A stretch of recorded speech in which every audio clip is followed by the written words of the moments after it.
أعوذ بالله من الشيطان الرجيم. بسم الله الرحمن الرحيم. قاف والقرآن المجيد بل عجبوا أن جاءهم منذر منهم فقال الكافرون هذا شيء عجيب أإذا متنا وكنا ترابا ذلك رجع بعيد قد علمنا ما تنقص الأرض منهم وعندنا كتاب حفيظ بل كذبوا بالحق لما جاءهم فهم في أمر مريج أفلم ينظروا إلى السماء فوقهم كيف بنيناها وزيناها وما لها من فروج والأرض مددناها وألقينا فيها رواسي وأنبتنا فيها من كل زوج بهيج تبصرة وذكرى لكل عبد منيب ونزلنا من السماء ماء مباركا فأنبتنا به جنات وحب الحصيد وقال الله تعالى يا أيها الذين آمنوا اتقوا الله حق تقاته ولا تموتن إلا وأنتم مسلمون يا أيها الذين آمنوا إذا نودي للصلاة من يوم الجمعة فاسعوا إلى ذكر الله وذروا البيع ذلكم خير لكم إن كنتم تعلمون وقال النبي صلى الله عليه وسلم عن أنس رضي الله عنه قال قال رسول الله صلى الله عليه وسلم لا يسأل أحدكم ربه حاجته كلها حتى يسأله شسع نعله إذا انقطع মুত্তাফাকুন আলাইহি। আলহামদুলিল্লাহ, সমস্ত প্রশংসা সমস্ত তারিফ সেই মহান রব্বুল আলামিনের, যেই মহান রব্বুল আলামিন আমাদেরকে শাবান মাসের শেষের দিকে শেষ জুমায় আল্লাহ রব্বুল আলামিন আমাদেরকে উপস্থিত হওয়ার তৌফিক দান করেছেন, সুস্থ অবস্থায় সুস্থ রেখেছেন। সেই আল্লাহর প্রতি শুকরিয়া আদায় করি, সকলে বলি আলহামদুলিল্লাহ। অতঃপর দরুদ ও সালাম বর্ষিত হোক নবী মুহাম্মদ রাসূলুল্লাহ সাল্লাল্লাহু আলাইহি ওয়াসাল্লামের প্রতি, সকলে বলি সাল্লাল্লাহু আলাইহি ওয়াসাল্লাম। সম্মানিত মসজিদের উপস্থিত মুসল্লিবৃন্দ,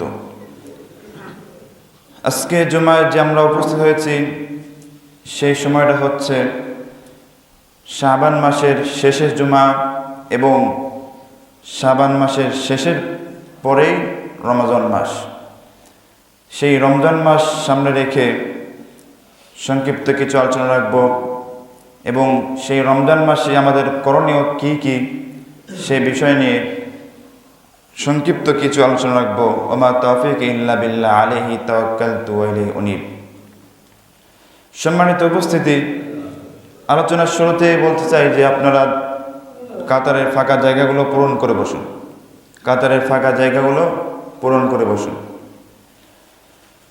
আল্লাহ রাব্বুল আলামিন আমাদেরকে যে উপদেশগুলো দিয়েছেন, আল্লাহ রাব্বুল আলামিন যে আদেশগুলো করেছেন, সেই আদেশের মধ্যে তার একটি আদেশ হচ্ছে আমরা যখন কোনো গুনাহ কাজ করি, আমরা যখন কোনো খারাপ কাজ করি, আমরা যখন কোনো অবৈধ কাজ করি, অবৈধ সম্পর্কে লিপ্ত থাকি, তখন আমাদের মনের মধ্যে যখন সেই বিষয়টা জাগ্রত হয়, সেই ভুলটা আমরা বুঝতে পারি, সেই ভুলের জন্য আল্লাহ রাব্বুল আলামিন বলছেন তোমরা আমার নিকট ক্ষমা চাও। আল্লাহ রাব্বুল আলামিন বলেছেন যখন তুমি ভুল করবে তোমার জন্য ক্ষমার দরজা সব সময় খোলা থাকবে, শুধু তুমি আমার নিকট প্রার্থনা করো। আল্লাহ রাব্বুল আলামিন আমরা সারা বছর তার দেওয়া সারা দিন সারা বছর আমরা তার দেওয়া রিজিকের মাধ্যমে তার দেওয়ার সময়ের মাধ্যমে আমরা কাটিয়ে দিচ্ছি। তার দেওয়ার সময়ের মাধ্যমে আমরা বিভিন্ন সময়ে আমরা গুনাহের মধ্যে লিপ্ত হয়ে যাচ্ছি। সেই গুনাহ থেকে প্রার্থনা করতে হবে, সেই গুনাহ থেকে বের হয়ে আসতে হবে, সেই পাপ থেকে বের হয়ে আসতে হবে। এবং সেই পাপ থেকে বের হওয়ার একটাই মাধ্যম, সেই পাপ থেকে সেই গুনাহ থেকে বের হওয়ার একটাই মাধ্যম, সেটা হচ্ছে আল্লাহ রাব্বুল আলামিনের নিকট প্রার্থনা করা। আল্লাহ রাব্বুল আলামিন বলছেন ওয়াসাব্বিহুহু বুকরাতা ওয়া আসীলা। আল্লাহ তাআলা বলছেন তোমরা সকাল এবং সন্ধ্যায় আমার পবিত্রতা ঘোষণা করো, তোমরা সকাল এবং সন্ধ্যায় আমার নিকট প্রার্থনা করো। আল্লাহ রাব্বুল আলামিন বলছেন যে তোমরা সকাল এবং সন্ধ্যায় তার পবিত্রতা অর্থাৎ তার প্রশংসার সহিত বর্ণনা করো। আল্লাহ রাব্বুল আলামিন আরো বলছেন সূরা বাকারার 152 নম্বর আয়াতের মধ্যে আল্লাহ রাব্বুল আলামিন বলছেন ফাযকুরুনি আযকুরুকুম ওয়াশকুরুলি ওয়ালা তাকফুরুন। আল্লাহ রাব্বুল আলামিন বলছেন যে তোমরা আমার নিকটেই প্রার্থনা করো, তোমরা আমার নিকটেই ফিরে আসো, তোমরা আমার নিকটেই ফিরে আসো এবং তোমরা আমাকেই স্মরণ করো। আল্লাহ রাব্বুল আলামিন বলছেন ফাযকুরুনি আযকুরুকুম ওয়াশকুরুলি ওয়ালা তাকফুরুন। তোমরা আমাকেই স্মরণ করো এবং আমার নিকট আমাকেই কৃতজ্ঞতা হিসেবে প্রকাশ করো এবং আমার আনুগত্য করো, আমার কৃতজ্ঞতার মাধ্যমে আমার আনুগত্য করো। আল্লাহ রাব্বুল আলামিন বলছেন তোমরা আমাকেই স্মরণ করো, আমি তোমাদেরকে স্মরণ করব। ফাযকুরুনি আযকুরুকুম ওয়াশকুরুলি ওয়ালা তাকফুরুন। আল্লাহ বলছেন তোমরা আমাকেই স্মরণ করো, আমি তোমাদেরকে স্মরণ করব এবং আমার প্রতি কৃতজ্ঞতা প্রকাশ করো, অকৃতজ্ঞতা হইও না। আল্লাহ রাব্বুল আলামিন আমাদেরকে বলছেন যে আমাদেরকে সবসময় তাকে স্মরণ করতে হবে। আমরা যখন তাকে স্মরণ করব, আমরা যখনই তাকে স্মরণ করব, আল্লাহ রাব্বুল আলামিন তখনই আমাদেরকে স্মরণ করবে।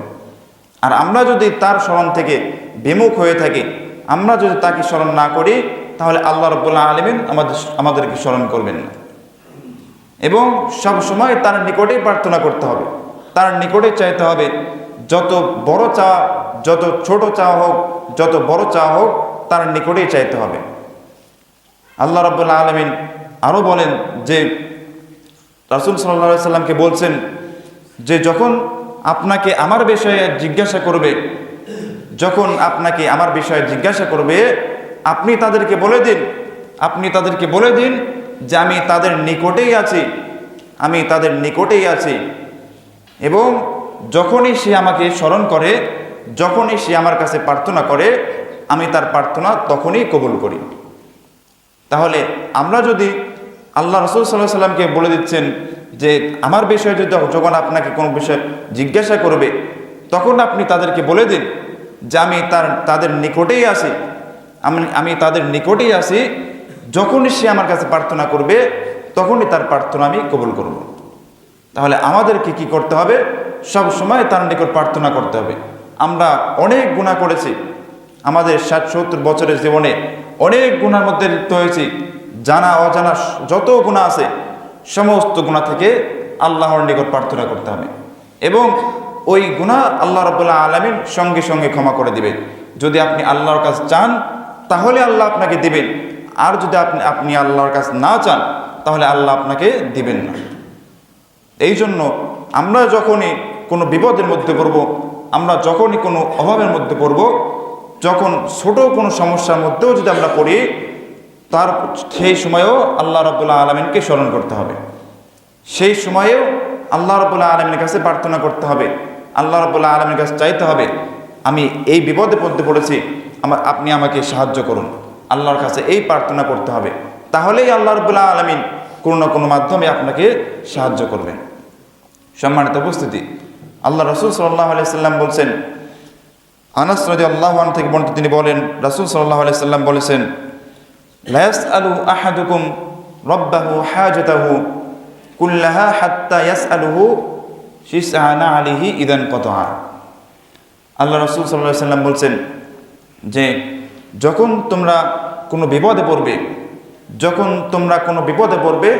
তখন তোমরা আমাকে স্মরণ করো এবং কি তুমি যখন রাস্তা দিয়ে যখন যাচ্ছ, তোমার পায়ের যে স্যান্ডেল আছে, তোমার স্যান্ডেলের ফিতা যখন ছিঁড়ে যাবে, সেই ফিতার জন্য তুমি আমার নিকট প্রার্থনা করো।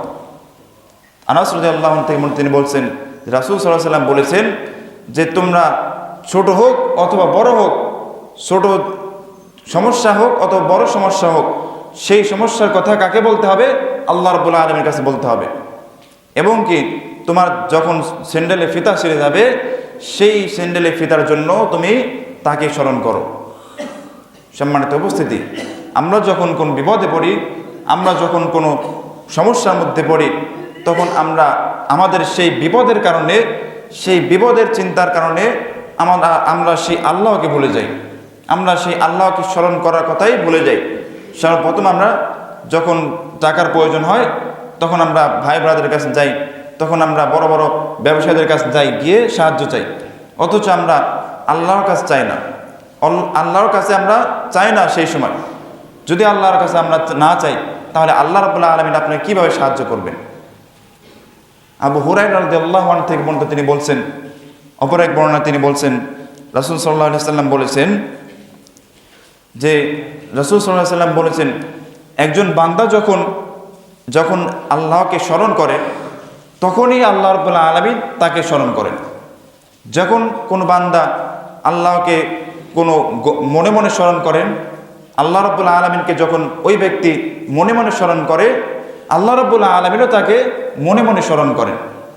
এবং ওই বান্দা যখন কোনো বড় মজলিসের মধ্যে অথবা অনেক জনগণের মধ্যে আল্লাহকে স্মরণ করে, আল্লাহ রাব্বুল আলামিন বলছেন যে ওই ব্যক্তিকে আমি তার চেয়েও উত্তম ব্যক্তিদের সামনে তাকে স্মরণ করি। সুবহানাল্লাহ। তাহলে আমরা যদি মনে মনে আল্লাহকে স্মরণ করি, আল্লাহ রাব্বুল আলামিন আমাদেরকে মনে মনে স্মরণ করবে।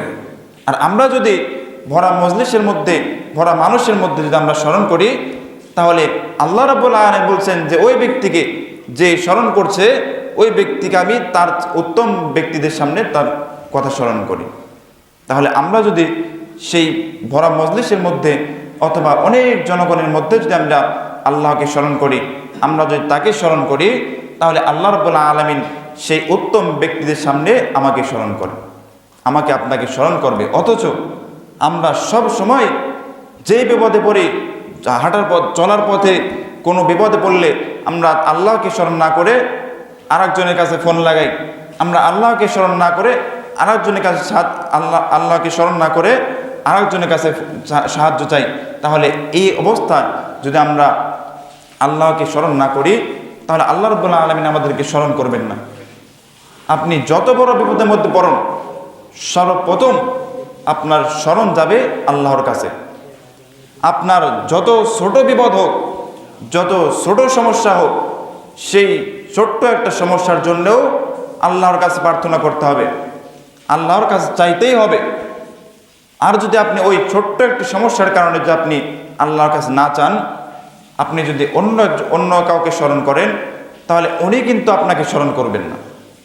আপনার যত নিকটতম আত্মীয় হোক, আপনি অনেক অভাবের মধ্যে পড়ে আছেন, আপনি আপনার যে নিকটতম আত্মীয় তার কথা স্মরণ করছেন, মনে মনে তাকে স্মরণ করছেন, অথবা আপনার ছেলে মেয়েদের সামনে তাকে স্মরণ করছেন, কিন্তু আপনি যে ওই আত্মীয়র কথা স্মরণ করছেন, ওই আত্মীয় কিন্তু আপনার কথা স্মরণ করছে না, অথবা আপনার কথা মনে পড়ছে না। কিন্তু আল্লাহ রাব্বুল আলামিন এত দয়ালু, আল্লাহ রাব্বুল আলামিন ঘোষণা দিয়েছেন যে যখন কোনো ব্যক্তি আমাকে মনে মনে স্মরণ করবে, আমি তাকে মনে মনে স্মরণ করব। কারণ আল্লাহ রাব্বুল আলামিন ছাড়া এই ক্ষমতার মালিক কেউ না। আল্লাহ রাব্বুল আলামিন ব্যতীত দ্বিতীয় আর কোনো ইলাহ নেই যে আমাকে ওই গোপনে স্মরণ করবে আর তার স্মরণের কথা আমার কাছে চলে আসবে, এমন কোনো ক্ষমতাশীল ব্যক্তি পৃথিবীতে নেই, একমাত্র আল্লাহ রাব্বুল আলামিন ব্যতীত। এই জন্য আমাদের কোনো পথ নাই, আমাদের দ্বিতীয় কোনো পথ নাই যেই পথে গেলে আমি রক্ষা পাবো। আমাদের দ্বিতীয় কোনো পথ নাই যেই পথে গেলে আমি সাহায্য পাবো। আমাদের একটাই পথ, সেই পথটা হলো ইহদিনাস সিরাতাল মুস্তাকিম। আল্লাহর কাছে সবসময় সঠিক পথ যেতে হবে। এবং আল্লাহর কাছে যখন আপনি সাহায্য চাবেন, আল্লাহ আপনাকে সাহায্য করবেন। আল্লাহ আপনাকে অবশ্যই সাহায্য করবে। আর আপনি যদি আল্লাহর কাছে সাহায্য না চান, তাহলে আল্লাহ রাব্বুল আলামিন আপনাকে সাহায্য করবেন না। যেমন আল্লাহ রাব্বুল আলামিন বলছেন, ফাযকুরুনি আযকুরুকুম, তোমরা আমাকেই স্মরণ করো, আমি তোমাকে স্মরণ করব। তোমরা আমাকেই স্মরণ করো, আমি তোমাকে স্মরণ করব। তাহলে আমরা যদি তাকে স্মরণ করি, সে আমাকে স্মরণ করবে। আমরা যদি তাকে স্মরণ না করি, সে আমাকে স্মরণ করবে না। সম্মানিত উপস্থিতি, আল্লাহ রাব্বুল আলামিন আমাদেরকে যে আদেশ দিয়েছেন, আমাদেরকে যে হুকুম দিয়েছেন, সেই হুকুম অবশ্যই আমাদেরকে মানতে হবে। আর আমরা যদি সেই হুকুম না মানি, তাহলে আমরা বিপদগামী হয়ে যাব, আমরা পথভ্রষ্ট হয়ে যাব, সেই মুনাফিকদের অন্তর্ভুক্ত হয়ে যাব, তাদের খাতায় আমাদের নাম চলে যাবে যদি আমরা তাকে স্মরণ না করি। কারণ একজন মুনাফিক, একজন বেনামাজি, একজন কাফের বান্দা কোনো সময় আল্লাহকে স্মরণ করে না, কোনো সময় তার মন আল্লাহর দিকে যায় না। তাহলে আপনি যদি সেই মুনাফিক বান্দা হয়ে যান, আপনার মন কোনো সময় আল্লাহর দিকে যাবে না। আপনার মন সব সময় মানুষের পেছনে ছুটবে, মানুষের প্রশংসার পেছনে ছুটবে, কোনো সময় আল্লাহর দিকে ছুটবে না। সম্মানিত উপস্থিতি, এই জন্য আমাদেরকে আল্লাহ রাব্বুল আলামিনের হুকুম, আল্লাহ রাব্বুল আলামিনকেই সবসময় স্মরণ করতে হবে। সম্মানিত উপস্থিতি, আল্লাহ রাব্বুল আলামিন আমাদেরকে সেই তৌফিক দান করুক, সকলে আমিন। আল্লাহ রাসূল সাল্লাল্লাহু আলাইহি সাল্লাম আবু দারদা রাদিয়াল্লাহু আনহু থেকে তিনি বলছেন, রাসূল সাল্লাল্লাহু আলাইহি সাল্লাম বলেন যে কোনো মুসলমান যখন কোনো অন্য মুসলমান ভাইদের জন্য দোয়া করে, একজন মুসলমান যখন অন্য মুসলমান ভাইয়ের জন্য দোয়া করে, তার অগোচরে আল্লাহ রাব্বুল আলামিন যে ব্যক্তি দোয়া করছেন তার মাথার নিকট একজন ফেরেশতা বসে থাকে। যখন সে ব্যক্তি দোয়া করে ওই মুসলিম ভাইয়ের জন্য, তখন ওই ফেরেশতা বলে আমিন, ওই ফেরেশতা বলে আমিন, তোমার জন্য কবুল হোক। তখন ওই ফেরেশতা, যে ব্যক্তি দোয়া করছে ওই ব্যক্তির জন্য ওই ফেরেশতা দোয়া করে যে আপনি যদি ওই মুসলমান ভাইয়ের জন্য যদি কল্যাণ কামনা করেন, ওই মুসলমান ভাইয়ের জন্য যদি ভালো দোয়া করেন, তাহলে ওই ফেরেশতাও আপনার জন্য দোয়া করে যেই দোয়া আপনি তার জন্য করেছেন। যেই দোয়া আপনি তার জন্য করেছেন, সেই অনুরূপ দোয়াই ওই ফেরেশতা আপনার জন্য করে। তাহলে আমরা যদি একজন মুসলমান অপর মুসলমান ভাইয়ের জন্য যদি আমরা অগোচরে দোয়া করি, গোপনে দোয়া করি, তাহলে ওই ফেরেশতাও আমার জন্য আপনার জন্য দোয়া করবে। যদি আমরা তার জন্য দোয়া না করি, যদি আমরা তার জন্য কল্যাণ কামনা না চাই, তাহলে সেই ফেরেশতাও আমাদের জন্য চাবে না। কি জন্য? আল্লাহ রাব্বুল আলামিন সেই ফেরেশতাকে নিযুক্ত করেছেন দোয়া কবুল করার জন্য। যখন ওই ব্যক্তি অপর মুসলিম ভাইয়ের জন্য যখন দোয়া করবে, অপর মুসলিম ভাইয়ের জন্য যখন কল্যাণ কামনা করবে, ভালো কিছু চাইবে, ওই ফেরেশতাও তার জন্য ভালো চাইবে, ওই ফেরেশতাও তার জন্য কল্যাণ কামনা চাইবে। সম্মানিত উপস্থিতি, এই জন্য আমাদের প্রত্যেকের উচিত যখন কোনো মুসলমান ভাই অভাবের মধ্যে পড়বে অথবা কোনো নির্যাতনের মধ্যে থাকবে, তার জন্য অগোচরে দোয়া করব, তার জন্য কল্যাণ কামনার জন্য আল্লাহর কাছে দোয়া করব। কেননা আমি যদি তার জন্য দোয়া করি, সেই আল্লাহ রাব্বুল আলামিন যে ফেরেশতা নিযুক্ত করেছেন, ওই ফেরেশতাও আমার জন্য দোয়া করবে। দোয়া হচ্ছে একটা ইবাদত। আল্লাহ রাসূল সাল্লাল্লাহু আলাইহি ওয়াসাল্লাম বলেছেন, আদ-দুআউল ইবাদা, দোয়া হচ্ছে একটি ইবাদত। এই ইবাদতের মধ্যে একটি ইবাদত হচ্ছে দোয়া। এই জন্য আল্লাহর নিকট সবসময় দোয়া করতে হবে, সবসময় প্রার্থনা করতে হবে। আমরা যে রমজান মাস আসছে, এই রমজান মাসটা হলো একটি রহমতের মাস, মাগফিরাতের মাস, ইবাদতের মাস এবং বেশি বেশি ক্ষমা চাওয়ার মাস। একজন ব্যক্তি যখন কোনো গুনাহ করে, এই সারা বছরে যে গুনাহ করেছে, এই গুনাহের চাওয়ার মাস হচ্ছে এই একটা মাস। আপনি এই একটা মাস আল্লাহর জন্য দিয়ে দেন, আপনি এই একটা মাস আল্লাহর জন্য বিলিয়ে দেন। আপনার যত ইমার্জেন্সি কাজ আছে, আপনার যত জরুরি কাজ আছে, সমস্ত কাজ ফেলে দিয়ে আপনি আল্লাহর ইবাদতে মগ্ন হন। আপনি আপনার জীবনের যত গুনাহ আছে, আপনার জীবনের যত পাপ আছে, সমস্ত পাপ আপনি মোছার জন্য, সমস্ত পাপ আপনি ক্ষমা চাওয়ার জন্য এই একটা মাস আল্লাহ রাব্বুল আলামিন নাজিল করেছেন। এই জন্য এই একটা মাস আমাদের সামনে আসছেন। আমরা গত বছরেও সিয়াম রেখেছি, আমরা গত বছরেও সিয়াম পালন করেছি। এই গত বছর থেকে নিয়ে এই বছরে যে অনেক মানুষ আমাদের মাঝে ছিল, অনেক মানুষ আমাদের মাঝে ছিল, অথচ এখন দেখবেন, খেয়াল করে দেখবেন, তারা আমার মাঝে নেই, তারা আমাদের মাঝে নেই, তারা দুনিয়া থেকে চলে গেছেন, তারা আল্লাহর ডাকে সাড়া দিয়ে চলে গেছেন, তাদের ক্ষমা চাওয়ার দরজা বন্ধ হয়ে গেছে, তাদের কল্যাণের দরজা বন্ধ হয়ে গেছে, তাদের সমস্ত দরজা বন্ধ হয়ে গেছে। আমরা যে বেঁচে আছি, আমরা যে আল্লাহর রহমতে বেঁচে আছি, এই বেঁচে থাকার মূল উদ্দেশ্য, একমাত্র উদ্দেশ্য হলো তার ইবাদত করা, তার কাছে ক্ষমা চাওয়া, তার নিকট প্রার্থনা করা। সম্মানিত উপস্থিতি, এই জন্য আমাদের প্রত্যেককেই তার ইবাদত করার জন্য সবসময় তার নিকট চাওয়া লাগবে। এবং আমরা এই একটা মাস এমনভাবে ইবাদত করব, এমনভাবে আল্লাহর কাছে চাইব, আল্লাহর নিকট প্রার্থনা করব, যাতে আমার জীবনের যত গুনাহ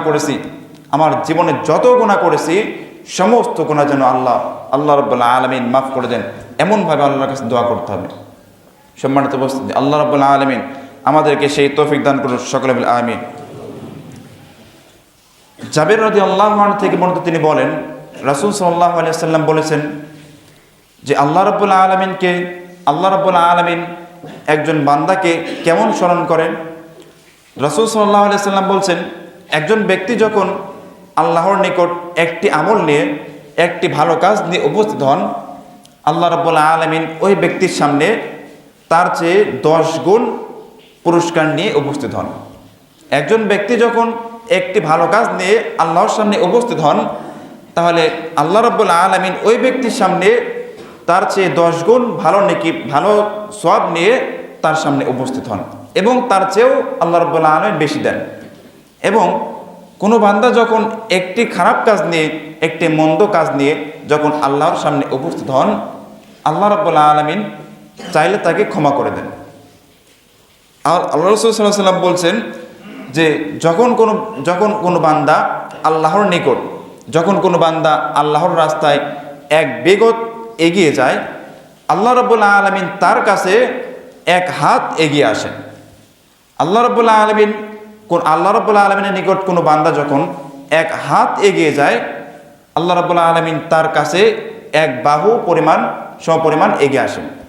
আল্লাহ রাব্বুল আলামিনের নিকট কোনো বান্দা যখন হেঁটে হেঁটে আসে, আল্লাহ রাব্বুল আলামিন সেই বান্দার কাছে দৌড়ে দৌড়ে আসেন। এবং কোনো বান্দা যদি এই আসমান থেকে জমিন সমপরিমাণ যদি কোনো বান্দা গুনাহ নিয়ে উপস্থিত হন আল্লাহর সামনে, পুরা আসমান থেকে জমিন সমপরিমাণ সমস্ত ফাঁকা জায়গা গুনাহ দিয়ে পরিপূর্ণ, অথচ ওই গুনার মধ্যে যদি আল্লাহর সঙ্গে শরিক করা গুনাহ না থাকে, অর্থাৎ শিরিক গুনাহ যদি না থাকে, আল্লাহ রাব্বুল আলামিন বলছেন যে ওই ব্যক্তির সামনে উপস্থিত হয়ে আমি তার সেই সমপরিমাণ ক্ষমা নিয়ে, যেই সমপরিমাণ সে গুনাহ নিয়ে উপস্থিত হয়েছে, সেই সমপরিমাণ আমি ক্ষমা নিয়ে উপস্থিত হই। সুবহানাল্লাহ। আল্লাহ রাসূল সাল্লাল্লাহু আলাইহি ওয়াসাল্লাম বলছেন যে আল্লাহ রাব্বুল আলামিন কত নিকটে আসেন। আল্লাহ রাব্বুল আলামিন ওই একজন বান্দা আল্লাহ রাব্বুল আলামিনকে যখন স্মরণ করে, আল্লাহ রাব্বুল আলামিন তাকে কিভাবে স্মরণ করে, এই হাদিসের মাধ্যমে আমরা বুঝতে পারলাম। আমরা যখন আল্লাহর নিকট ভালো কাজের জন্য এগিয়ে যাই, হেঁটে হেঁটে যাই, আল্লাহ রাব্বুল আলামিন কিন্তু দৌড়ে দৌড়ে আসেন। তাহলে আল্লাহ রাব্বুল আলামিন কত দয়ালু, আমি আপনাকে কি দিয়ে বোঝাবো যে আল্লাহ রাব্বুল আলামিন কত দয়ালু। অথচ আমরা মানুষ, অথচ আমরা সৃষ্টির সেরা জীব, কিন্তু আমরা সেই আল্লাহকে কোনো সময় স্মরণ করার ইচ্ছা পোষণ করি না। আমরা যে আল্লাহকে স্মরণ করার জন্য 5 ওয়াক্ত সালাত দিয়েছেন, এই সালাতের মাধ্যমে আমরা বেশি স্মরণ করতে পারি, কিন্তু এই সালাত আমরা অনেকেই পড়ি না। এই সালাতের মাধ্যমে আমরা আল্লাহকে স্মরণ করতে পারি, অথচ আমাদের সেই অন্তর, আমাদের সেই মন, আমাদের সেই ঈমান মরে গেছে, আমাদের সেই ঈমান পাথর হয়ে গেছে। যেমন পাথরের মধ্যে আপনি সারা বছর যদি আপনি পানি ঢালেন, সেই পাথর কোনো সময় গলে যাবে না, সেই পাথর কোনো সময় কোনো কিছু ফলন হবে না।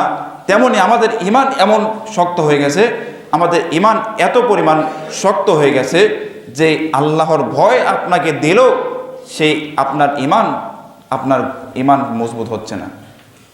সম্মানিত উপস্থিতি, এই জন্য আল্লাহ রাব্বুল আলামিনের আমরা স্মরণ করি, তাহলে এর প্রমাণ দেখেন যে আমরা যদি আল্লাহর কাছে এক বিগত যাই, তাহলে আল্লাহ রাব্বুল আলামিন আমাদের নিকট এক হাত সমপরিমাণ আমাদের সামনে চলে আসেন।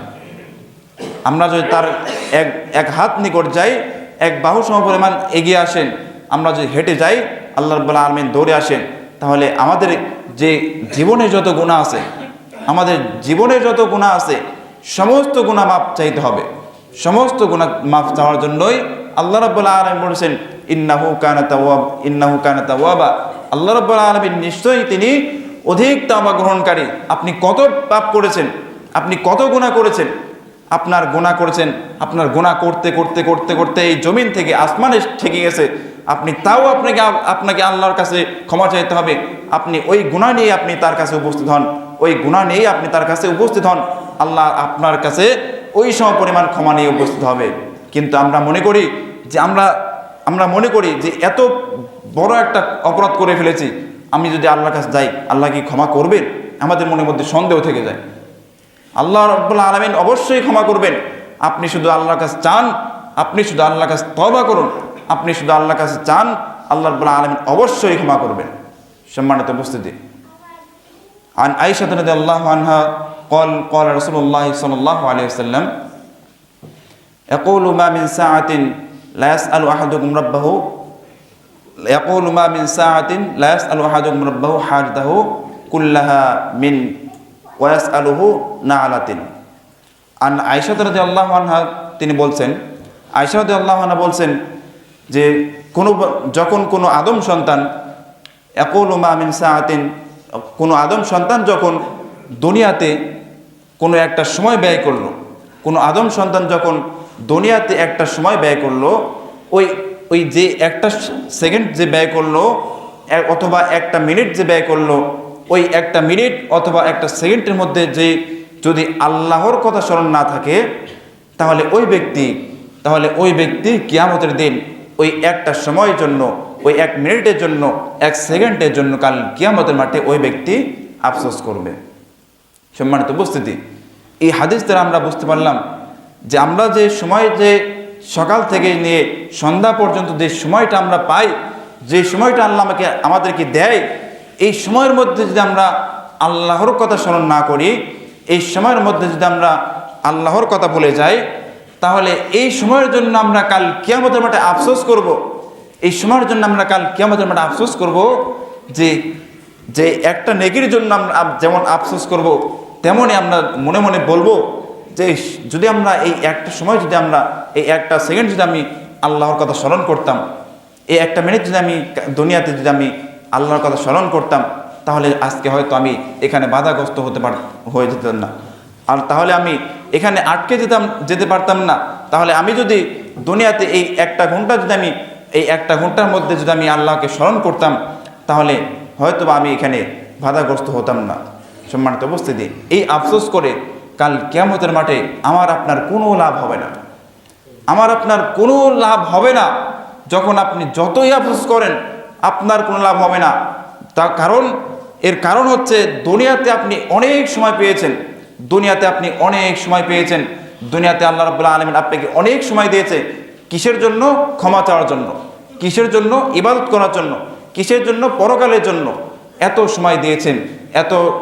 সময় দিয়েছেন, এই সময়টা আপনি কাজে লাগান নাই, এই সময়টা আপনি এখানে সময় মতো ব্যয় করেন নাই। এই জন্য কাল কিয়ামতের মাঠে কালকে আপনি আফসোস করবেন।